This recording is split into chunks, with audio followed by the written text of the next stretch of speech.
Thank you very much for asking me to come along and to be part of the Yes campaign. To start off with, I think it's important you all vote yes and vote. That's the most important thing.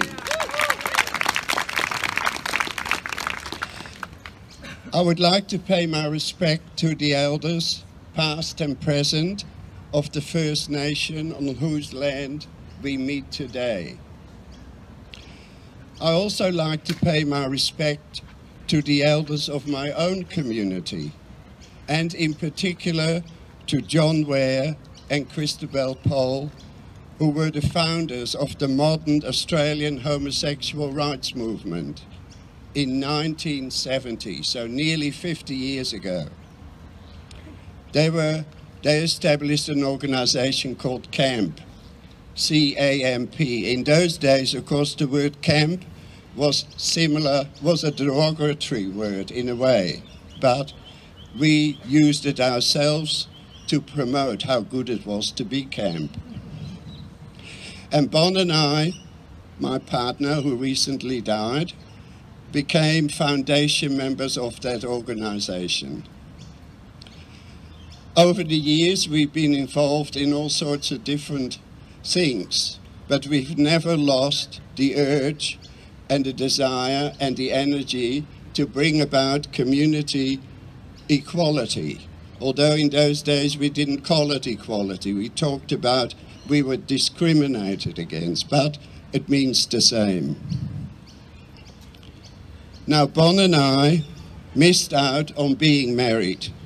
We had this wonderful sign we used to carry around, which is a bit out of date right now because it says, well, we were 50 years together and that our time was running out to be married. Well, our time did run out, unfortunately. But despite that disappointment, I feel it important for me to be here and in a way to represent his desires as well to be equal in our community. I'm very pleased to read in yesterday's Sydney Morning Herald that our ex-Liberal Premier, Nick Greiner, who by no means is a radical or an outrageous man, he's actually come to believe that his 2 children should have the equal right of being able to get married. So he has joined the Yes campaign, which I'm welcoming, and I would hope that there are more prominent Liberal people to come forward and to join this campaign. Anyway, he talks about his 2 children, and he's come to the point of believing that they should be both included and being able to get married. He also talks about his grandchildren, which he has. And of course, the nay and the no voters, or the no sayers in this campaign, do heavily concentrate on how dreadful it will be for our rainbow children, or any children, I suppose, to have this simple bit of legislation passed. So he goes on to say, I don't see why my grandchildren should be subject to a different state or government view of their parents' relationship. Well said, Nick, and keep repeating it.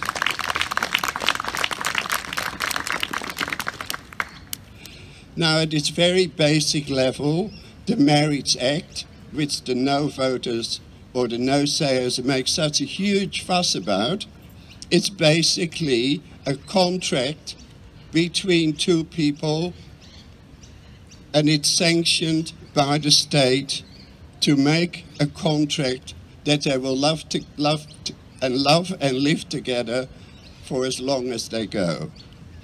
So all the fuss they build around this law change, which is so simple, is the usual tactics the opposition use. I can go back to Well, I go back a long way because I'm nearly 80, so...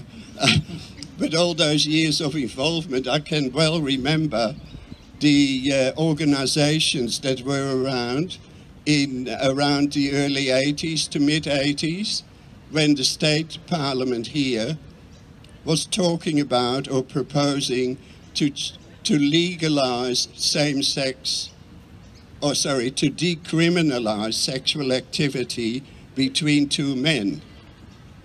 Now, to take you back even a little bit further, when Bon and I became partners in 1966, for expressing our love for each other and affection, we could be jailed for 14 years. Indeed. Now, fortunately, with hard work of the community, our community, we've been able to change those laws. But the No campaign in those days, they were bringing up the same kind of arguments, and very tiresome they are, because they're ill-informed, they're bigoted, lot of hatred, etc., etc. It doesn't help them really. And the only reason they do this, because basically they don't have an argument. So what do? You overstate your case. And they go well and truly over the mark.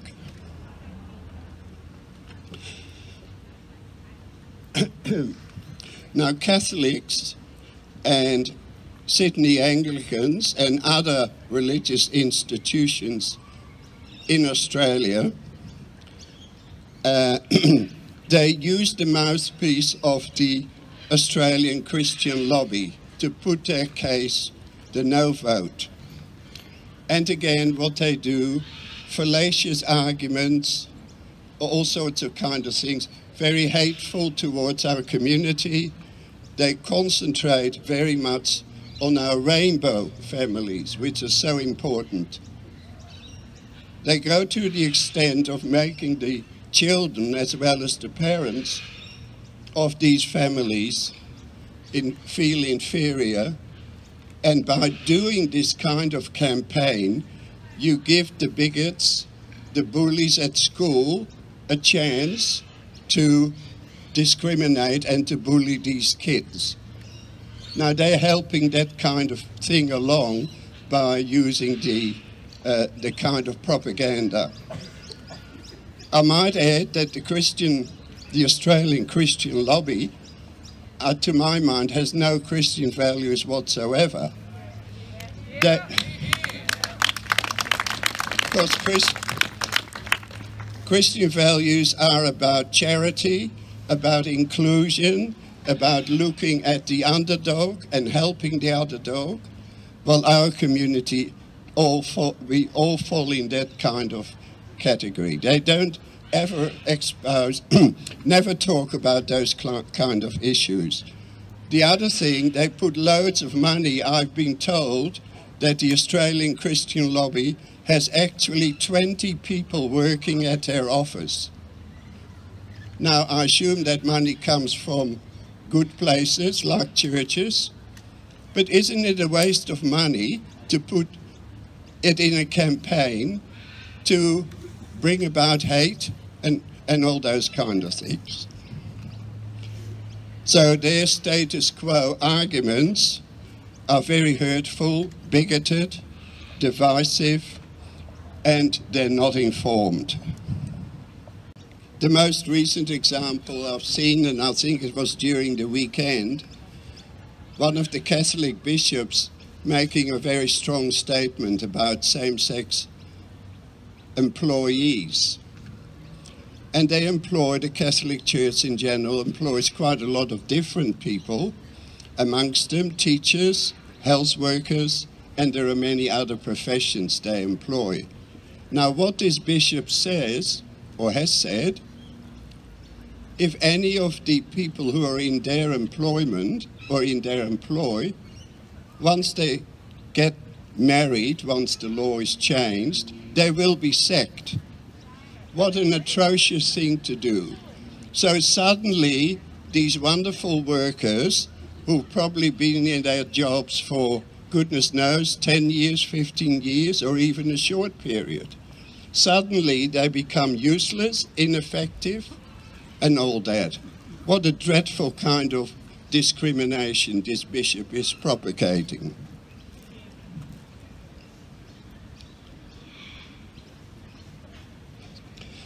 The National Coalition government prides itself on being good economic managers. Well, there are doubts about that. But there's certainly not a doubt, but a fact that in regards to the same-sex marriage issue, they've let thousands of couples go to New Zealand and get money and get married there. So the money has gone away from Australia. They could have employed lots of catering organisations, all sorts of things that could have happened here. But this coalition government has totally ignored it.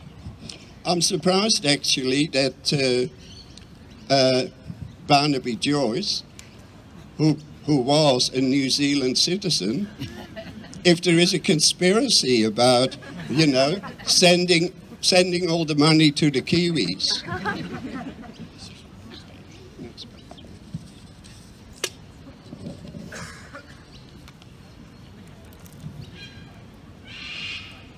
Now, if you vote yes in this forthcoming postal survey, which of course also is costing, what is it, something like $120 million. What a waste of money. These politicians should be penalised and taken to the Fair Work Commission because they didn't do their job, did they? They get paid adequate money, but they didn't do their job.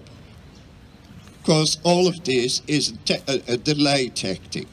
If we can delay it as long as possible, they're happy about that. But it's hurting our community. We need to change this law. Now, the day after the Marriage Act has been changed, I can assure you, and I think most of you will probably agree, that the sun will rise again the next day. Thank you, that's lovely. Bit of agreement there, I think. And the sun will rise, life will just go on, and apart from that, we will have joined a whole host of other countries who are on a par in terms of economic development, who've already made this change. And there was opposition similar to what we're experiencing here, but the sun rose again, life went on, and people eventually said, and I've been in the Netherlands, where, by the way, they introduced this law and passed it in 2001. And there was some opposition there. They didn't have to have either a plebiscite or a postal vote, or no, a postal survey vote. It's extraordinary. Anyway, they passed the law next day and life went on and people are very happy. And there's a huge acceptance, which I think does exist already in our community here, although it's not formalized. A huge acceptance. When I've been back to my birth country, they're astounded that it is still on the slate in Australia, but they're also very warm if you have a partner. And when Bon and I went to the Netherlands a couple of years ago, my cousins, all my family, they treated us just like two wonderful, equal people. So my message is, make sure you vote, and vote yes.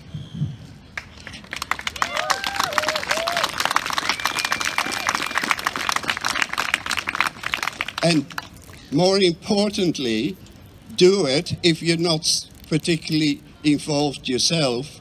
Do it if you have a sister or a brother, an uncle or an aunt, or a neighbour who you know are in a same-sex relationship. Vote for them and help them to bring this about. Thank you.